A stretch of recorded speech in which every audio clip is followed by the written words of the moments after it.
Hello, welcome back into part two of rituals for our new year. So I did decide to make part two. If you didn't see part one yet, go ahead and watch that video that I just did for end of year rituals. And so I wanted to come on and make a part two because I did not really get to the tarot, which I wanted to do.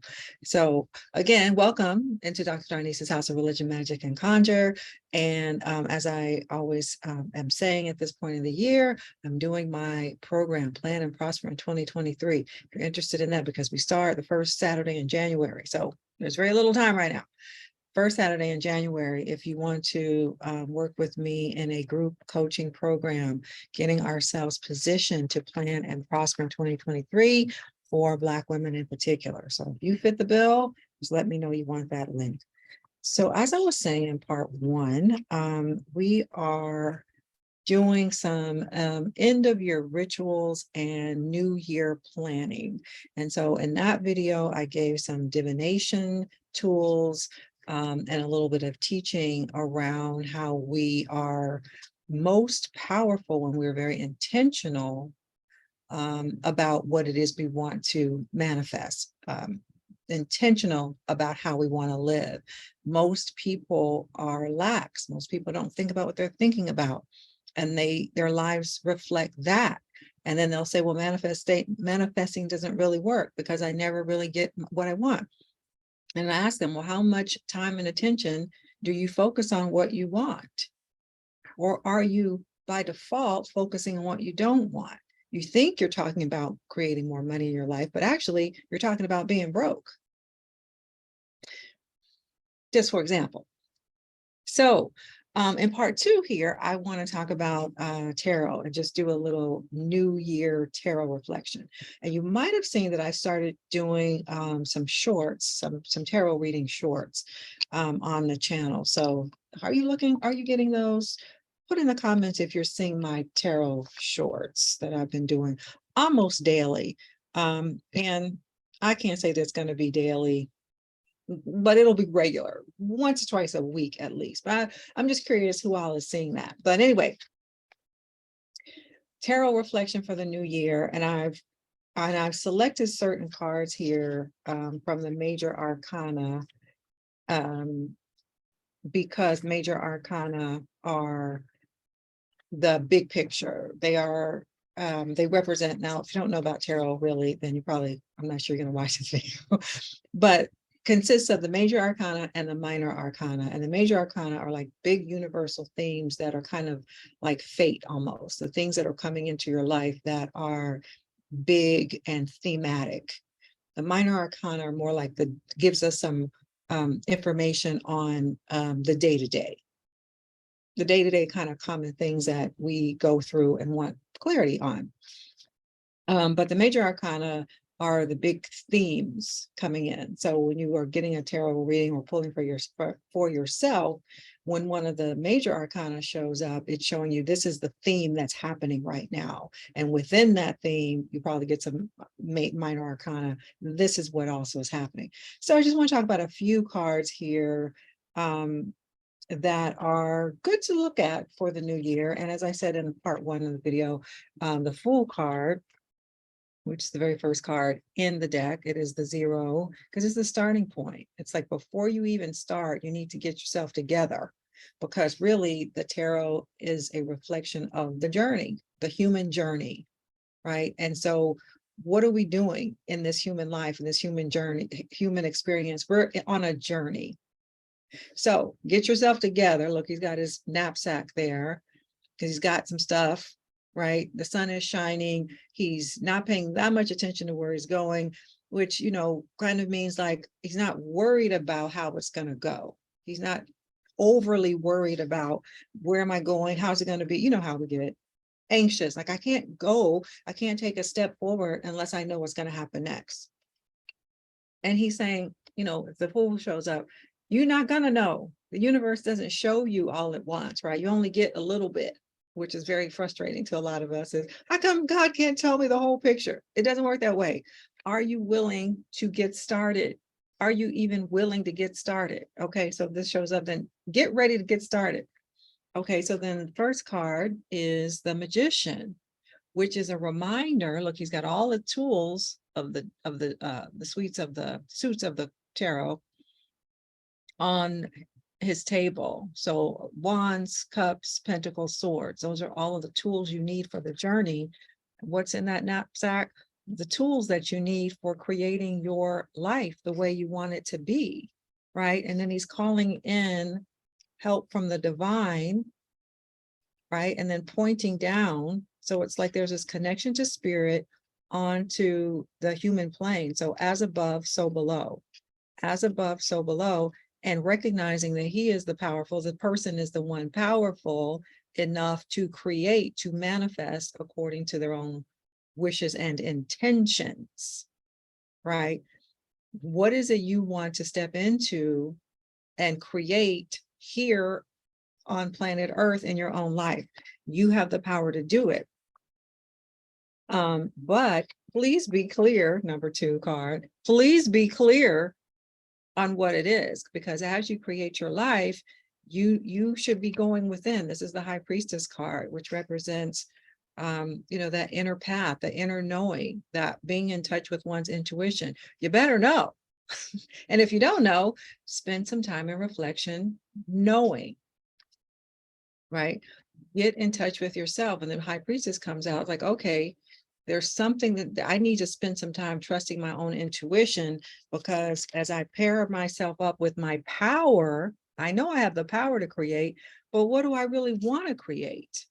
And if you don't know that, then again, you're going to start creating stuff in your life that it's going to show up and you're like, what is this? I don't want this. Well, you got to do that intuitive work. And similar to the High Priestess is the Hermit card. Again, these are all major arcana, and now they're not in order, but the Hermit card also reminds us that it's time to do the inner reflection. You see how he has the lantern with a light, right? So your inner light, spend some time in maybe isolation. Maybe you need to get away from the noise and hubbub, right? Maybe you need to spend some time with self to understand, okay, what is my inner light telling me for my journey? So our intuition is heightened. And that's why as a divination tool, the tarot is so good and helpful, because as you use it more, it helps build your own confidence in your own intuition, in yourself, essentially, right? And the guidance that you receive. So, it's the tarot is just multi-layered in terms of how all you can use it and what you can glean from it, because the more you work with it, the more you see spirit showing up. And you're like, wow, like some days I pull cards, I'm like, wow, this is really.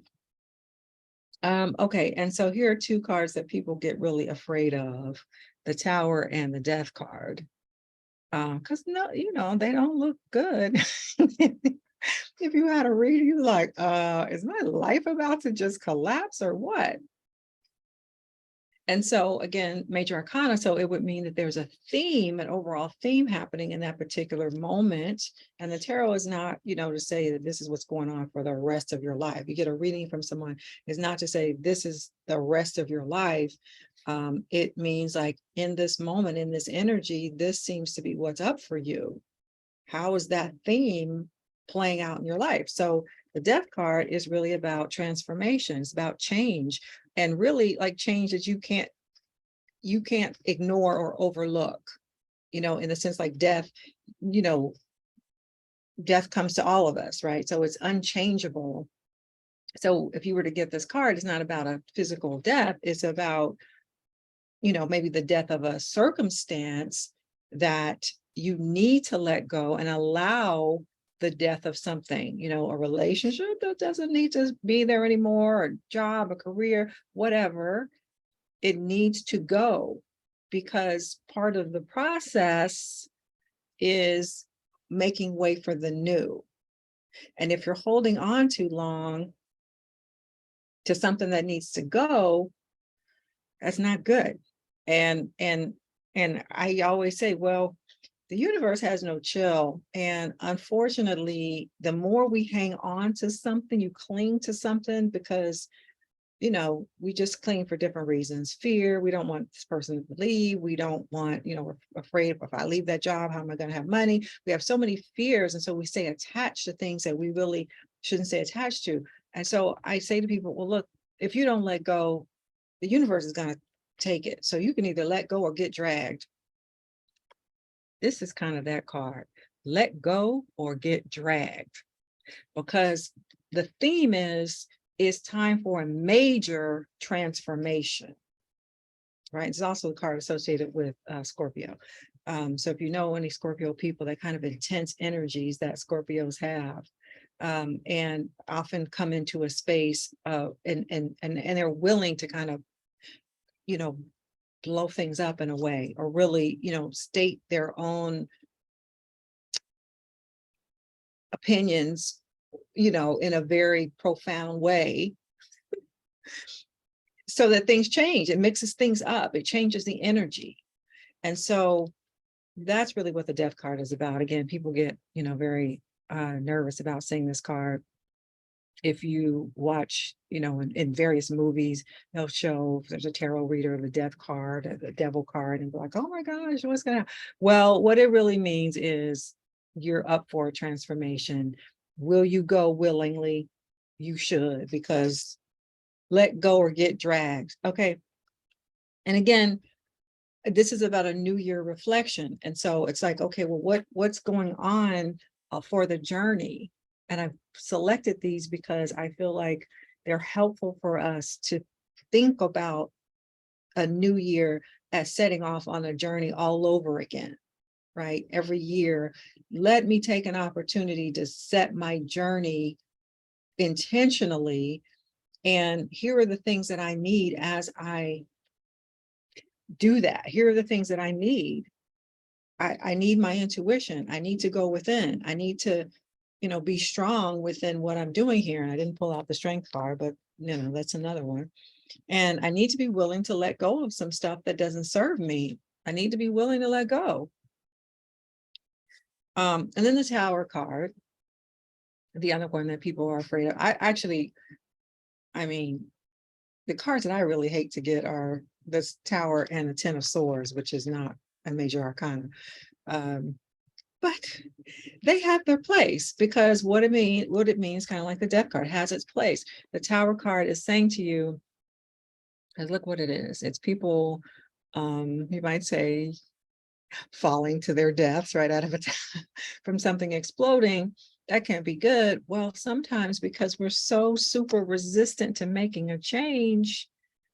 Remember, I said the universe has no chill. So if you don't do it, then something's going to happen. Like, okay, you didn't leave that job that you've been hanging on to for too long, where you're going to lose the job, right? That person who you've been hanging on to in a relationship, they're going to leave you, or you're going to find out something, because the Tower can mean sudden change, sudden revelation, sudden information that came to you that is probably not necessarily pleasant, but necessary. It gets your attention, and now you have to do something else. Over here, you were like, maybe I will, maybe I won't. We're just going to get you completely out of that structure, because if you notice, this Tower card has no doors. The only way out is through these windows, right? And so the top is blown off the tower and the people are coming out. Okay, so you're like, yeah, but to their death? Well, no, because we're on our journey. So then whatever card fell after this card would kind of let you know, okay, this is what you're now free to do. Like the stuff that you were holding on to, that you were resistant to let go of. You know what? Now your guardian angel came in and said, well, now you're free, honey. Look, I freed you. That was bonding you. And you didn't realize how much it was holding you back. So let me help you out. That's how my angel is. She's a trickster. And she would be like, see, I helped you. And I'd be like, this is not really, I helped you. I'm clearing the decks. So again, it could come into your life as information. Even it might not be, so jarring, but it's information that you needed, right? And then, it might give you clarity so that you have an easier time of letting go of a thing, right? Like it could be, yeah, you find out that your partner has been cheating. You find out that somebody has been, somehow or another betraying you, lying to you, whatever it is. So it could be that. And then you have to regroup and figure out what you're going to do next. So,